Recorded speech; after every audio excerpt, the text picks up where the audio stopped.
This is Yan'an, one of the most important cities for red tourism in China. Of course, I am not taking you to see Pagoda Hill or to experience China's red culture.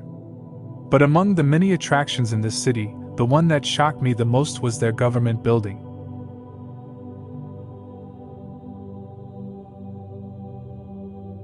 My original intention of doing Amazing China was to summarize the most magical scenery in China, but I never thought that a government building would be included in my show this time. I was indeed deeply shocked from the inside out.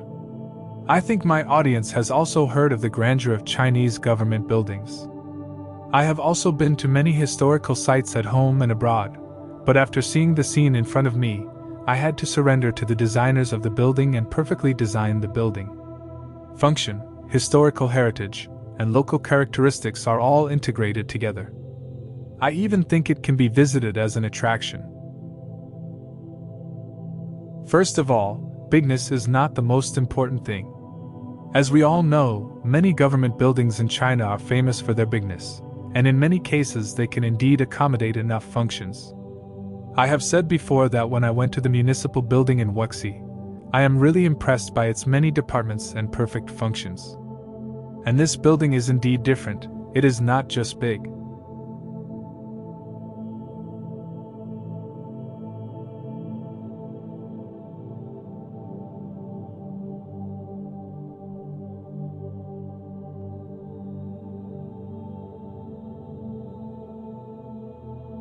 I just randomly set the navigation location to Yan'an City, and then the navigation software took me here. But as soon as I approached the building, I was immediately awed. This feeling is a sense of grandeur and deterrence inherited from traditional Chinese architecture for thousands of years. The standard symmetrical design conveys a strong sense of stability. It is almost completely designed according to the structure of the imperial city in the past.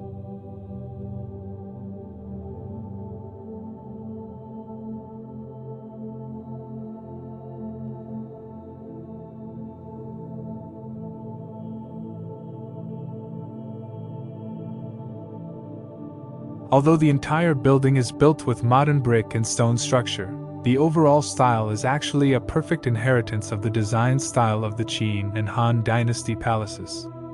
The sense of oppression brought by this style is even far beyond the ritual architecture of the Ming and Qing dynasties, and even more shocking than the Forbidden City. So, you know what I mean by odd. Many government buildings in China are actually difficult to reflect local characteristics, and the gate of this building is based on the design of the Yan'an Cave, which is very local. The design of this step is the essence. I have never seen a similar design in any other government building in China. The step-by-step steps make the momentum of the entire building more direct.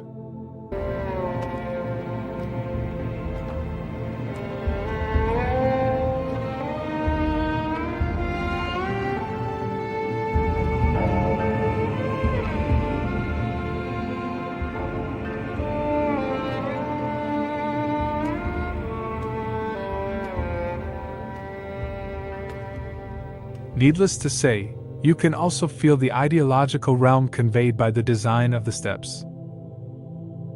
In fact, the designer's intention is self-evident. But what I admire most is not the designer, but the breadth of mind and courage of the demander. The kingly spirit of the great merit and the king of the world is vividly displayed on paper.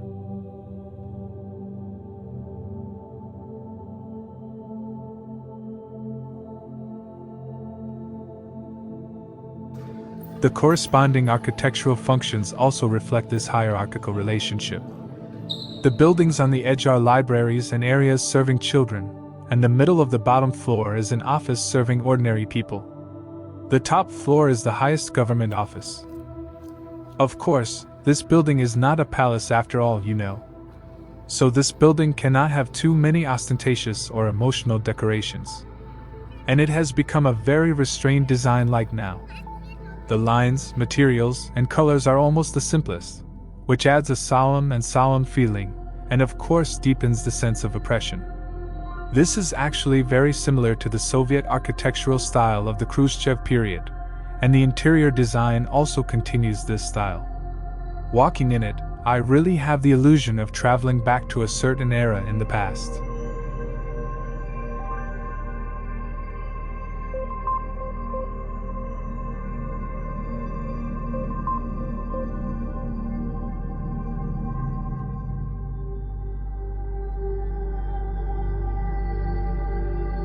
I always said that standing in front of those magnificent monuments would give you a sense of history, as if you were taken back to a certain era.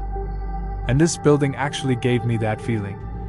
The Chinese thought they had entered a new era, but such buildings constantly remind you that we are still in the old world, and the past history is still continuing. The glory of power always shines on the people, and you must worship it. I don't know how long it will take for such buildings to be just like our visits to the Forbidden City and the pyramids, where we just visit them,